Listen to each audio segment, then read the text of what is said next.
Para cada torneo hay gran cantidad de fichajes en el fútbol mexicano, algunos salen increíblemente bien, otros terminan siendo fichajes desastrosos, así que en este video vamos a repasar el peor fichaje de cada torneo, desde la apertura 2014 hasta el clausura 2026.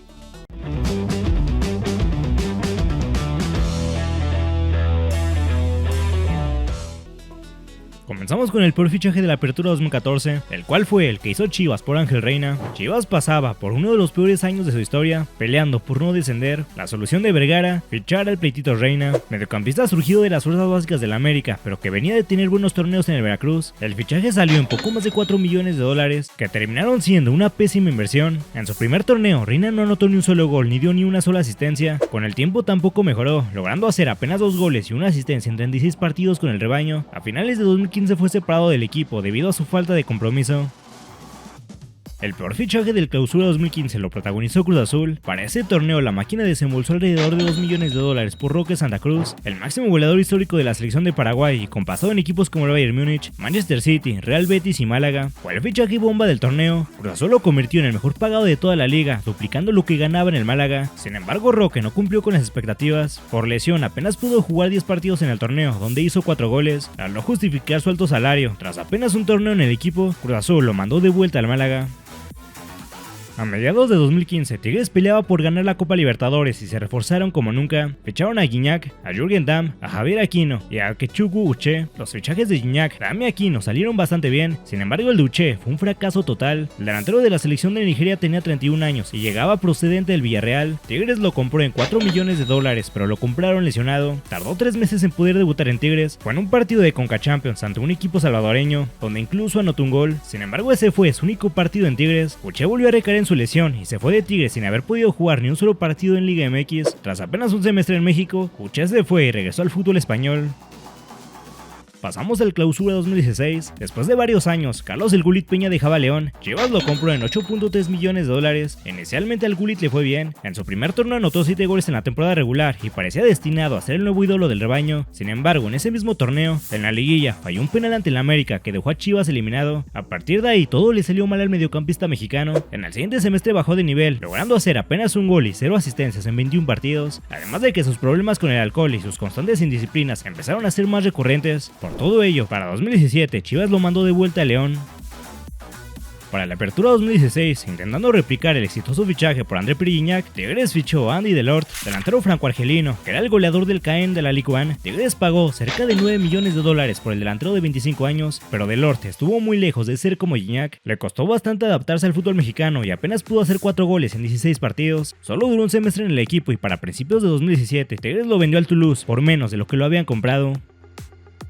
Martín Cauterucho fue uno de los mejores delanteros del fútbol argentino en la década pasada. Fue el goleador del histórico San Lorenzo que logró ganar su primer Copa Libertadores en 2014. Cruz Azul ya tenía varios años intentando ficharlo, pero finalmente fue en el clausura 2017 cuando al pagar más de 5 millones de dólares se hicieron de los servicios del uruguayo de 29 años. Su primer torneo fue un desastre absoluto. Anotó solamente un gol, que para colmo fue de penal. Solamente un gol en todo el torneo, la misma cantidad que Óscar el Conejo Pérez, quien era portero y tenía 44 años. A pesar de su bajo nivel, duró 3 años en la máquina. Anotó un total de 23 goles en 106 partidos, pero de esos 23 goles, solo 11 fueron en Liga y el resto fueron en Copa MX.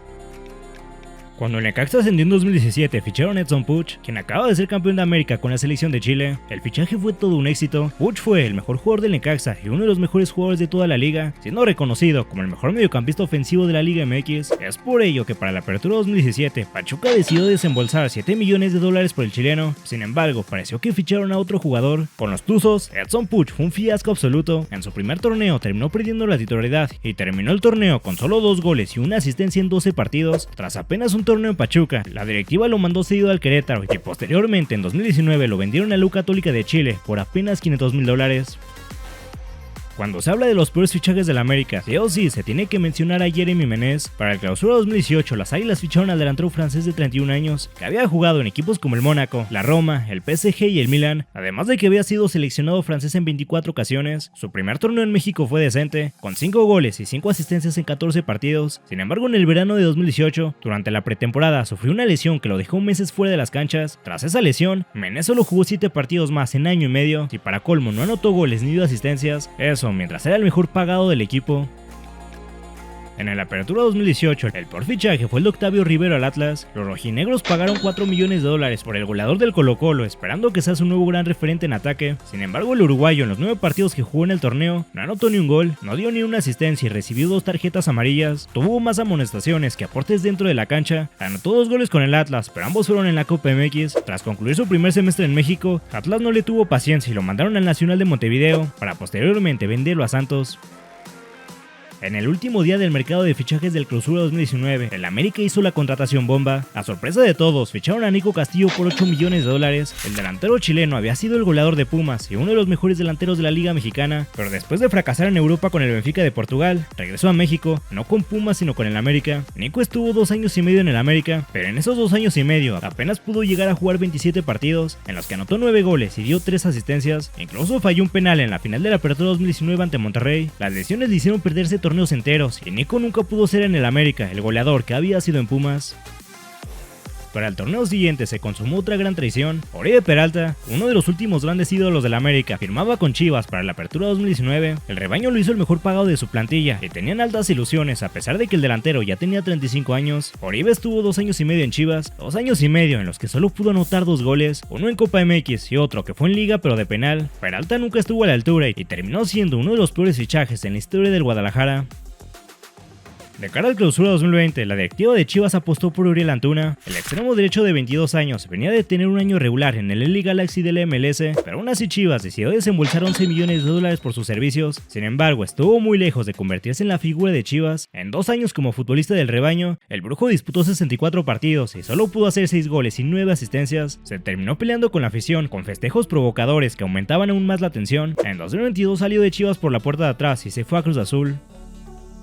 Pasamos al Guardianes 2020. Para ese torneo, el Atlético de San Luis dio un golpe sobre la mesa y fichó a Mauro Quiroga. El comandante venía de ser el campeón de goleo de la Liga MX con el Necaxa, siendo uno de los delanteros más codiciados del país. San Luis desembolsó casi $4 millones para convertirlo en el referente del equipo. Sin embargo, su rendimiento cayó drásticamente. En su único torneo con los potosinos, apenas pudo marcar 3 goles en 15 partidos. La directiva perdió la paciencia de inmediato y tras tan solo 6 meses decidió venderlo al Pachuca.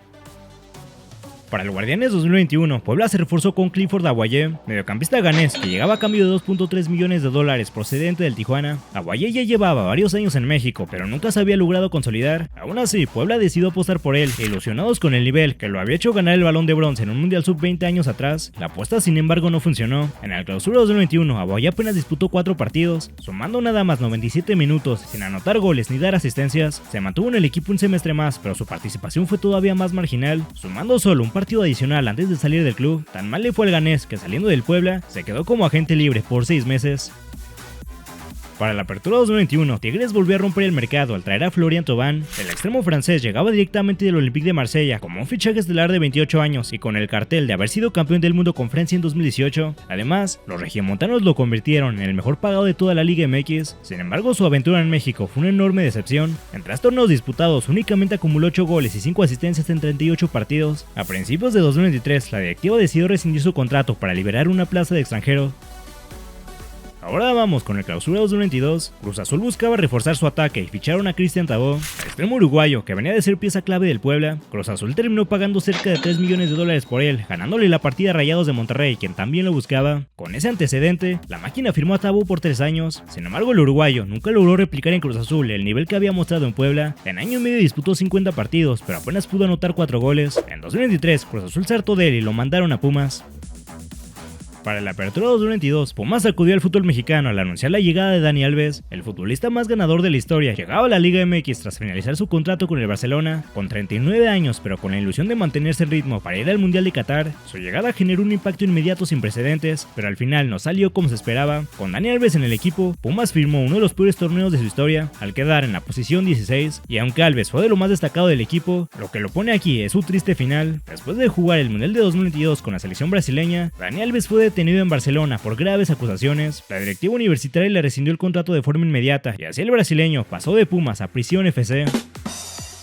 De cara al Clausura 2023, Juárez decidió golpear el mercado con un hombre fuerte, Agustín Ursi, extremo argentino de apenas 22 años, formado en Banfield, con pasado además en las selecciones juveniles argentinas e incluso en la selección mayor, donde llegó a disputar 2 partidos. Los Bravos pagaron $3.5 millones por él, pero la adaptación nunca llegó. Ursi nunca logró consolidarse como la pieza diferencial que los Bravos esperaban. En 25 partidos solo anotó un gol y dio una asistencia. Su paso por Juárez terminó siendo una sucesión de préstamos. En 2024 salió cedido a Racing, en 2025 Huracán, en 2026 a la U de Concepción de Chile y actualmente está cedido en el Levadiakos de Grecia.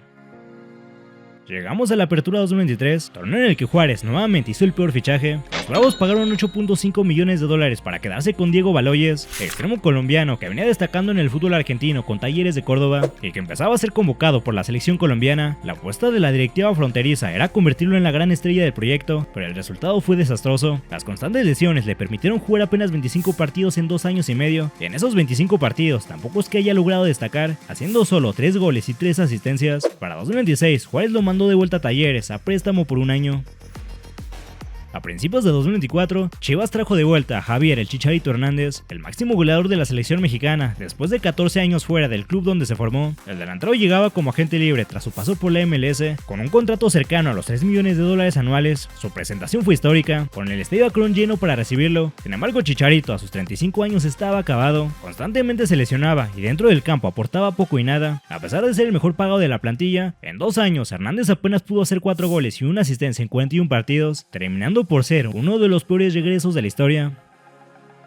En el Apertura 2024, Santos buscó revivir la carrera de José Juan Macías al ficharlo procedente de Chivas. Los laguneros pagaron $2,5 millones por el delantero mexicano. JJ llegaba a la comarca con la intención de reencontrar su mejor versión bajo el mando de Nacho Ambriz, técnico que lo había hecho brillar años atrás en León. Sin embargo, el historial médico de JJ volvió a jugarle una pésima pasada. Las constantes molestias musculares y las recaídas físicas le impidieron tener regularidad, jugando apenas 5 partidos en 7 meses en el equipo. En febrero de 2025, al no lograr recuperarse, Santos y Macías decidieron rescindir el contrato de mutuo acuerdo.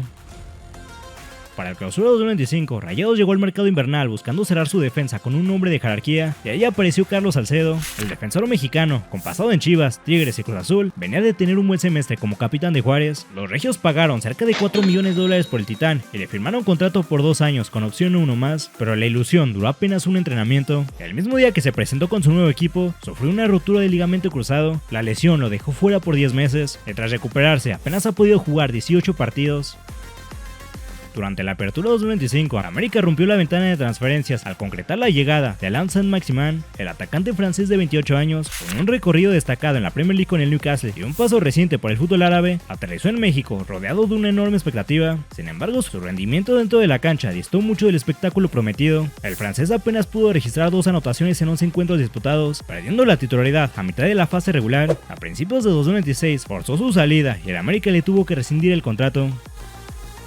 Finalmente terminamos con el Clausura 2026. Rayados encaraba el torneo con una baja sensible. Su goleador Germán Berterame, que se había marchado al Inter Miami. Para llenar ese hueco, Monterrey fue por Uros Jurjovic, delantero serbio-montenegrino que venía de coronarse campeón de goleo con el Atlas en el Clausura 2025. Rayados pagó poco más de $5 millones a pesar de que el delantero ya tenía 31 años. El discurso inicial era ambicioso. El propio jugador le prometió goles a la afición apenas llegó a Nuevo León. Sin embargo, la contundencia que lo caracterizaba en Atlas desapareció con la camiseta de Rayados. Terminó el Clausura 2026 con apenas 5 goles, una cifra que dejó muy por debajo de las expectativas a un delantero que había llegado como campeón de goleo del semestre anterior. Esto es todo por el video de hoy. Comenta cuál fue el peor fichaje de todos. Si el video te gustó, dale like y suscríbete al canal.